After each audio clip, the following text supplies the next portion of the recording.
안녕하세요. 저에게는 자식이 셋이 있는데요. 그중에 아직까지 앞가림 못하고 있는 막내 아들놈에게 제 집을 물려주고 저는 그냥 작은 전셋집이나 얻어서 연금을 받으면서 살고 싶은 마음도 있습니다. 아버지, 나 바리스타 자격증 한번 따볼까? 바리스타? 아니 너 공무원 시험 준비하던 놈이 갑자기 무슨 바리스타야 또. 내가 공부를 하다 보니까 아버지 한 잔의 커피요.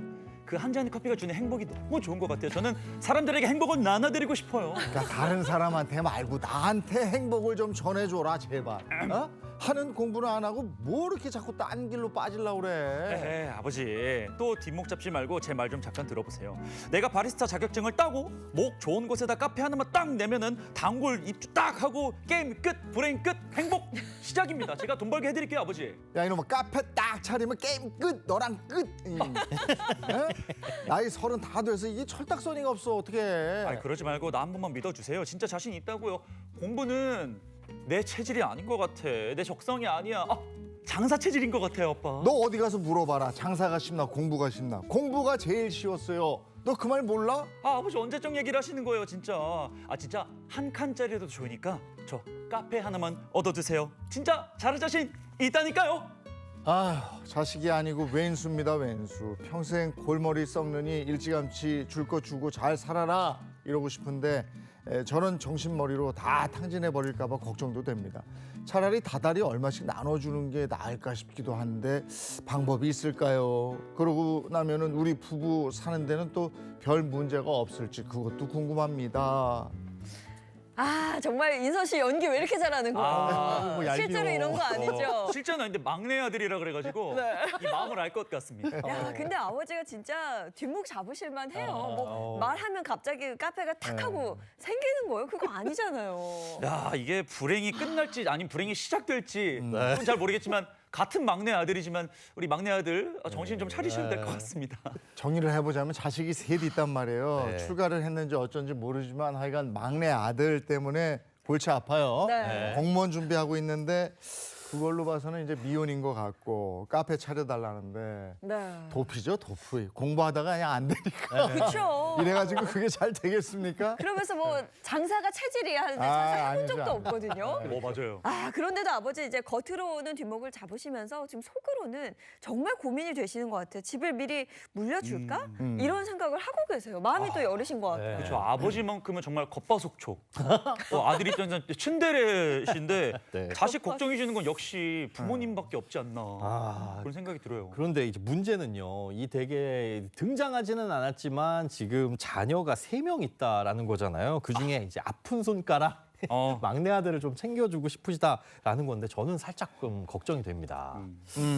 이게 아무래도 다른 자식들이 있기 때문에 이게 그렇죠. 합의가 원만하게 이루어지면 괜찮은데 네. 막내만 주면 또 분란이 일까봐 걱정이죠. 네, 맞습니다. 이제 상속이 아닌 증여라고 한다면 이 증여를 해줄 당시에는 뭐 아버님이나 어머님한테 불만은 있을지언정 뭐라고 어떻게 할 수는 없거든요. 그런데 나중에 혹시나 돌아가시고 나서 상속이 개시되면 이 다른 형제들이 유류분 반환 청구 소송을 할 수도 있습니다. 이거는 또 제가 알죠. 유류분 반환 청구 소송. 이게 내 몫을 달라라고 네. 법적으로 주장하는 거잖아요. 맞습니다. 이 유류분이라는 게 상속재산 가운데 상속을 받은 사람이 마음대로 처리하지 못하고 일정한 상속인을 위해서 반드시 남겨줘야 될 지분이라고 보시면 되는데요. 그러니까 다른 자녀들과 합의가 안 됐다고 한다면 나중에 문제가 될 수도 있는 거고 합의가 됐다. 첫째하고 둘째 아들한테 아버지가 이렇게 할 테니까 너희들 그런 줄 알아? 라고 해서 그때는 예 알겠습니다. 라고 해서 합의가 됐다라고 생각하더라도 나중에 가서 다른 자녀들이 문제를 삼을 수도 있다는 거죠. 사전에 누군가 이렇게 한 명한테 몰아서 증여하는 것 자체가 아주 큰 리스크다. 이렇게 보시면 될 것 같습니다. 만약에 아버지께서 한 자식에게 이렇게 콕 집어가지고 너가 가져 이렇게 하시지 않고 네. 돌아가셨어요. 네네. 그럼 이제 자녀들이 상속을 받게 될 경우에는 똑같이 배분이 되는 건가요? 일단 기본적으로 가족끼리 비율을 정한다라고 한다면 그게 우선이에요. 그런데 그런 것들을 미리 정해주지 않는 경우들이 대부분 많이 있으시죠. 그럴 경우에는 정해진 비율대로 동일하게 상속이 됩니다. 예를 들어서 뭐 배우자가 없고 자녀들만 있다면 성별이나 나이에 상관없이 똑같이 배분이 돼야 되거든요. 그런데 누군가 한 명한테 몰아서 지목을 해가지고 몰아줬다면 다른 형제들은 본인들이 받아야 될 금액의 50%는 최소한 주장을 할 수가 있어요. 오. 예를 들어서 30억을 물려주고 돌아가셨는데 자녀가 3명 있다. 그러면 똑같이 10억, 10억, 10억 이렇게 나눠받아야 되잖아요. 네. 근데 한 명에게 30억을 몰아줬다. 이런 경우에는 나 원래 10억 받아야 되는데 그중에 절반인 5억은 5억까지. 나한테 돌려달라라고 소송을 제기할 수가 있다는 거죠. 네. 이게 아이가 셋인데 막내한테만 주겠다. 이것도 조금 그래 보이고 맞아요. 예. 네. 또 하나는 공무원 시험 합격한 다음에 증여를 해주면 좋을 것 같은데 이게 도피성 그래서 지금 주면 안 될 것 같다는 생각. 네. 어쨌든 한 사람한테 주면 나중에 분란의 소지가 있으니까. 자, 그렇습니다. 그러면 지금 현재 상황이 어떤지 한번 자세히 들여다보죠. 네, 현재 상황 한번 보겠습니다. 자, 현재 아버지는 60세이시고요. 장남과 둘째 딸은 결혼을 해서 분가한 상태입니다. 지금 이제 카페를 차려달라라고 떼쓰는 막내 아들과 함께 살고 계신데요. 자산으로는 7억 원 상당의 아파트, 그리고 아직 퇴직 전이라 월 500만 원의 수입이 있는 상황입니다.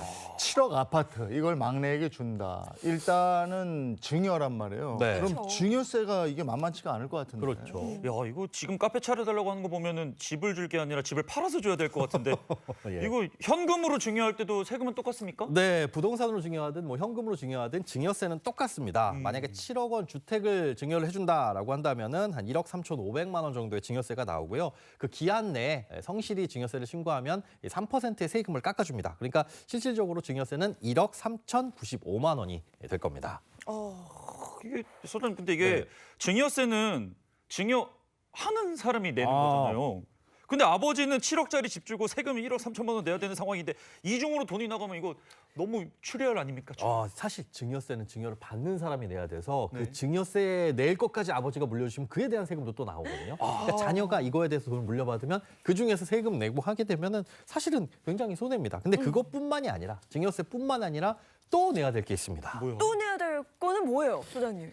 이걸 현금으로 증여했다면 제가 앞서 말씀드린 그 세금을 내면 되지만 만약에 부동산으로 증여를 하게 되면 그 부동산을 취득하는 게 되잖아요. 취득세. 그렇습니다. 취득세를 내야 되는데 증여 취득세는 기본적으로 3.5%입니다. 그런데 만약에 이게 조정 대상 지역이다, 규제 지역이다라고 한다면 3억 원 이상의 주택을 증여할 때는 12%가 적용돼서 무려 8,400만 원의 취득세를. 야. 아니 직업이 없어서 카페 차려달라고 그러고 돈벌이가 없는데 그럼 취득세 몇 천만 원이 있을 리가 없고 그렇죠. 이건 또 고스란히 아버지가 감당해야 되는 돈이잖아요. 네, 또 이게 부담되겠죠. 7억을 준다고 해서 끝나는 게 아닙니다. 7억짜리 집을 주고 보니까 증여세 1억 3천만 원 넘게 내고 취득세 최고 8,400만 원까지 있는 건데 그러니까 이제 9억 원 가량의 자산이 빠져나가는 거거든요. 네, 그렇죠. 제가 이 막내 아드님을 연기를 했지만 죄송합니다. 네. 사과하세요. 네, 아들이 공무원 공부하다가 그냥 카페 하나 차려볼까 장사가 체질이라 하셨는데 에이. 이 장사 체질인 분들은 이런 거 다 알고 계시거든요. 제 카페를 제대로 운영하실지 걱정이 많이 됩니다. 네. 아니 카페 이거 계획 차근차근 세워지 카페가 얼마나 많습니까? 맞아요. 이거 정말 공부보다 어려울 수 있어요. 하여간 저 공무원 된 다음에 주세요. 그리고 이거 큰 재산 한꺼번에 주는 거 이거 아니라고 보는 네, 거예요. 그래서 이 아버지도 그 부분을 이제 걱정을 하신 겁니다. 다 탕진해 버릴까 봐. 그러니까 줬는데 그냥 다 써버릴까 봐 이것도 겁난다 이렇게 얘기를 하신 거거든요. 어허. 그래서 전 드는 생각이 차라리 그냥 적금처럼 네. 다달이 그냥 조금씩 도와주는 건 어떨까 싶거든요. 실제로 좋은 아이디어입니다. 이렇게 부모님이 자녀에게 일정 금액을 한 번에 몰아주는 게 아니라 연금 형식으로 다달이 얼마, 뭐 1년에 얼마 이렇게 증여를 해주게 되면 세금 부담도 줄일 수 있는데요. 1억 원을 예를 들어 증여를 해준다. 그런데 1억 원을 자녀한테 증여했다가 이 자녀가 이걸 홀랑 써버리거나 아니면은 뭐 어떻게 잘못될까 봐 걱정을 하실 수도 있겠죠. 근데 이런 경우에 1억 원을 한꺼번에 주는 게 아니라 뭐 10년에 걸쳐서 1년에 1,000만 원씩 나눠서 준다라고 한다면 이게 또 답이 될 수가 있습니다. 예, 매년 1,000만 원씩 증여할 때마다 증여 신고를 계속 해야 되는 거 아닙니까? 사실은 원칙은 그런데요. 그러면 상당히 번거롭죠. 그리고 그렇죠. 1년에 1,000만 원을 주면 모를까? 뭐 예를 들어 한 달에 100만 원씩 준다 그러면 매달 뭐 세무서에 가지고 신고해야 되잖아요. 근데 이럴 때 활용할 수 있는 게 바로 유기정기금 방식을 활용하는 겁니다. 이거 좀 생소한데 유기정기금 증여가 뭐예요? 이게 연도별로 증액할 금액에 대해서 이 남은 증여 기간을 고려해가지고 이 증여 재산을 평가하는 거거든요. 그러니까 총 1억 원을 주기는 하지만 그 1억 원을 다시 재산을 평가를 하는 겁니다. 가치를. 예를 들어 지금의 1,000만 원과 10년 뒤에 1,000만 원, 이 가치를 비교를 해봤을 때 이거 어떨까요? 당연히 다르죠. 10년 뒤에는 물가가 당연히 더 오를 거니까. 그렇죠. 1,000만 원에 대한 가치는 더 떨어지겠죠. 맞습니다. 그래서 당장 받을 1,000만 원보다 1년 뒤, 2년 뒤, 3년 뒤, 그리고 10년 뒤 이 1,000만 원의 가치는 점점 떨어지게 되어 있거든요. 이걸 고려해서 재산가액을 평가하고 그거에 대해서 세금을 내는 방식입니다. 이 방식이 좋은 게 그럼 1년 뒤, 2년 뒤, 3년 뒤의 재산을 어떻게 보냐? 3%씩 할인을 받을 수 있는 건데요. 오. 이 화면을 보면서 자세하게 설명을 드릴게요. 자, 예를 들어 매년 1,000만 원씩 10년 동안 증여를 한다면 1년 차에 증여하는 재산은 지금 가치인 1,000만 원 그대로 되겠죠. 이건 그대로 평가를 하고 2년 차, 내년에 증여하는 재산은 3% 할인을 해줍니다. 그러니까 1,000만 원에서 3% 할인하면 970만 원이 될 거고요. 2년 차에는 970만 원에 3%를 또 할인을 하고 점점 이렇게 내려가는 거죠. 와. 그래서 3년, 4년 쭉 내려가다가 10년 차에는 실제로 766만 4천 원, 이 1,000만 원의 가치가 이렇게 떨어진 걸로 보고 계산을 하는 겁니다. 실제로 매년 1,000만 원씩을 증여했지만 예. 이 증여세에 매기는 부분에서 그렇게 할인을 해가지고 세율을 매긴다. 맞습니다. 좋은데요? 실제로 만약에 1억 원을 지급하게 되면 이 1억 원에 대해서 세금을 내야 되겠지만 이렇게 1년에 1,000만 원씩 쭉 한 10년에 걸쳐서 내게 되면 이 재산가액을 다 합쳤을 때 8,786만 원으로 평가가 되거든요. 그럼 이거에 대해서만 이 세금을 한꺼번에 납부를 하면 된다는 거죠. 이걸 신고하는 방법은 일단 매년 혹은 매월 얼마를 주겠다라는 증여 계약서를 쓰고요. 최초에 증여를 해줄 때 그러면 10년 동안 혹은 20년 동안 이만큼을 증여하게 됩니다라는 금액에 대해서 세금 신고를 하고 그 세금을 내면 되는 겁니다. 그러니까 앞서 말씀드린 대로 1억 원을 증여해 주긴 하겠지만 8,786만 원을 증여해 줍니다라고 신고를 하고 이에 대한 세금을 한꺼번에 내면 되는 거죠. 야, 이게 이렇게 했을 때 증여세를 얼마나 절약할 수 있는 거죠? 우리가 성인 자녀한테 증여를 해줄 때는 5천만 원까지는 세금을 안 내도 되잖아요. 네. 그러니까 8,786만 원을 증여해줘도 5천만 원 빼게 되면 나머지 금액에 대한 세금만 378만 6천 원 이렇게 내면 되거든요. 1억 원을 한꺼번에 증여할 때는 500만 원 정도의 세금을 내야 되는데 이거에 비해서 120만 원 넘는 세금을 아낄 수가 있는 거고 이게 금액이 커지면 커질수록 절약할 수 있는 세금은 훨씬 더 커지게 되는 네. 거예요. 네. 근데 소장님 저 궁금한 게 있어요. 이제 최초의 증여 신고를 하면서 네. 증여세를 내야 한다고 하셨잖아요. 처음에 내야죠. 근데 이게 몇 년 주고 이제 자식이 사고를 친 거예요. 나 더 이상 너는 못 주겠다. 너 정신 차려라 하면서 아이고. 증여를 그만두겠다고 할 수도 있는 거잖아요. 네. 이럴 경우에도 어떻게 좀 돌려주나요? 어떻게? 세금을 미리 다 냈는데 네. 안타깝지만 돌려받을 수가 없습니다.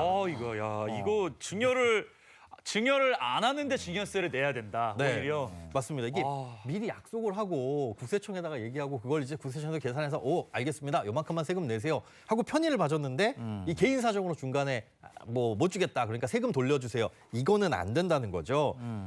사실 뭐 10년에 걸쳐서 아까 증여를 한다는 걸 예를 들어 드렸는데 1억 원을 이렇게 증여를 했을 때 8,786만 원에 대한 세금을 일시금으로 납부를 하셔야 된다고 말씀을 드렸어요. 그런데 이렇게 했을 때 세금을 돌려주세요라고 하는 거는 성립이 될 수가 없으니까 이렇게 유기정기금 평가 방식을 해서 잘라가지고 증여를 해줄 경우에는 사전에 반드시 10년 동안 혹은 20년 동안 이 계획은 틀어질 가능성이 전혀 없는 확실한 증여에 대해서만 결정을 하셔야 됩니다. 할인해 주는 데는 이유가 있고 일단 한번 했으면 안 된다. 낙장 불입이다 이렇게 되는 거고.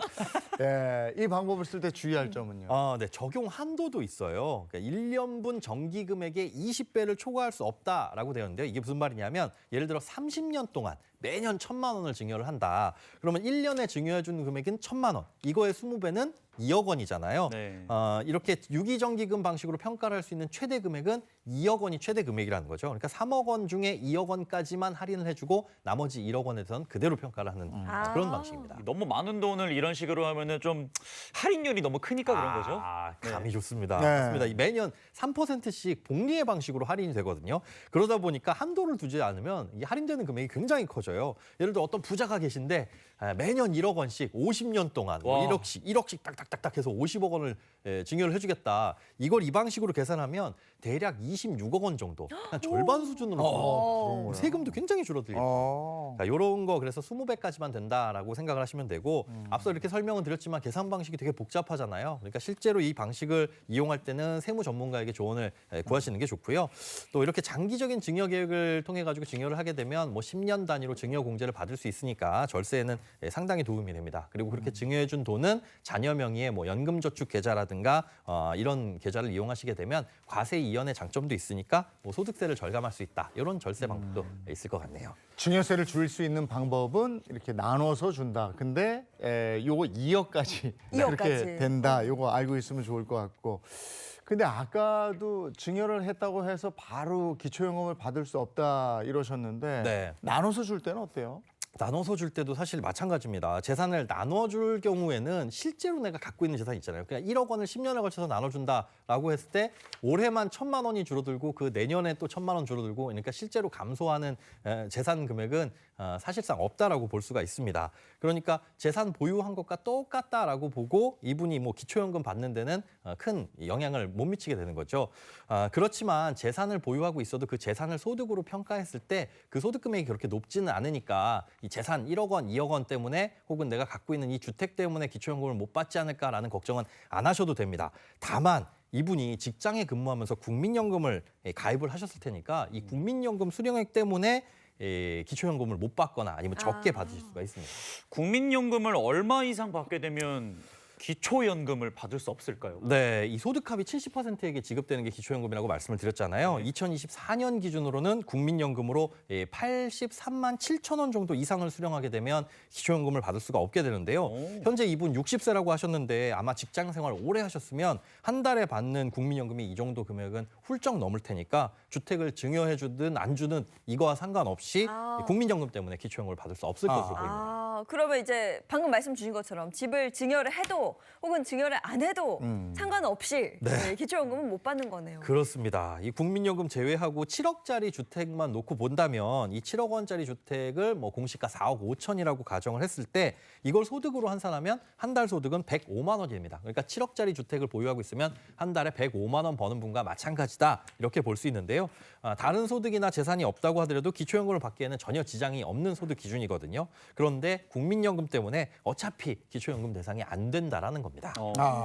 기초연금 안 되고 그러면 이분 같은 경우에는 퇴직한 다음에 국민연금하고 개인연금이 있으면 그거 그다음에 퇴직금을 가지고 어떻게 운영해서 사셔야 되는 건데 네네. 이 상황에서 한꺼번에 주는 건 아닌 것 같고 나눠서 준다? 이 좀 유일한 집을 준다? 아닌 것 같은데. 진짜 유일한 집인데. 그리고 또 이게 꽁트에서 봤지만 좀 못 믿어오는 자녀잖아요.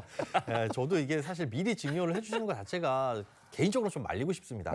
이 사전 증여의 가장 큰 문제점이 이 자녀가 이 돈을 받고 난 뒤, 재산을 증여받고 난 뒤에 부모한테 등을 돌리는 그런 케이스거든요. 이 소위 팽 당한다고 하잖아요. 가슴 아파. 부동산 같은 걸 증여를 해줬는데 아이고 이놈의 자식이 이거를 그냥 이게 나중에 재산 가치가 상승할 부동산을 미리 줘놨더니 그냥 홀랑 팔아가지고 자기가 쓰고 싶은데 써버리고 뭐 사업하고 이런 경우들이 있습니다. 그러니까 임의대로 이렇게 재산을 증여해줬는데 그렇게 되면 이제 자녀의 재산이니까 나중에 어떻게 될지 모른다 이런 것 때문에 사전에 좀 증여를 하시는 건 저는 개인적으로 좀 말리고 싶습니다. 네. 자, 그러면 오늘 이런 내용을 토대로 솔루션 결과를 한번 보죠.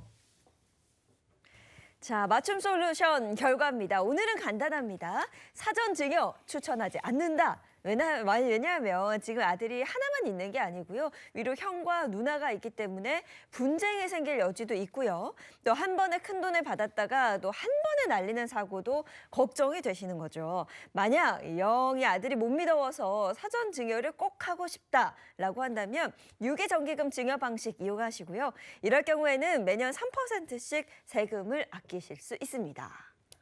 이게 집을 증여하더라도 어차피 기초연금 대상이 안 되시기 때문에 네. 연금만으로는 노후를 꾸리기가 좀 힘드시다. 그렇습니다. 그죠? 네. 그러니까 이거 지금 갖고 계신 재산 자녀한테 줬다가는 노후가 흔들릴 수 있는 거잖아요. 맞아요. 그러니까 이 자녀에게 증여해 주시는 것보다는 살아생전의 노후를 위해 가지고 직접 쓰시는 게 저는 가장 현명한 그런 바람직한 방식이라고 생각합니다. 그리고 사전에 증여를 해주는 것, 특히나 자녀가 여러 명 있는데 한 명에게만 몰아주는 것, 이건 나중에 굉장히 문제가 될 가능성이 높아가지고 아주 말려드리고 싶은 방식이고요. 세금이 만약에 걱정되신다라고 한다면 어차피 상속하게 될 때는 5억 원까지는 세금이 면제되니까 그걸 제외한 나머지 금액은 노후를 위해서 잘 쓰시고 그 외에 5억 원 정도만 자녀들한테 물려준다라는 계획으로 이 미래를 노후를 좀 준비를 하시면 좋을 것 같습니다. 그렇죠. 세금 아끼는 게 최고네요. 네. 한 푼도 안 내도 된다는 거. 2억 원을 살아생전 펑펑 쓰셔라. 그렇습니다. 네. 막내 아들 죄송합니다. 네. 있는 돈은 쓰고 가셔야죠. 그걸 맞아요. 쥐고 있다가 아이한테 주려고 생각하면 재산 많은 분들은 상속세로 그거 다 나가야 되는 거고. 네. 그러니까 좀 쓰시고 아니면 저를 만나서 저한테 밥을 사주시든지. 저도요. 네, 오늘 김현수 소장님 고맙습니다. 네, 고맙습니다. 감사합니다.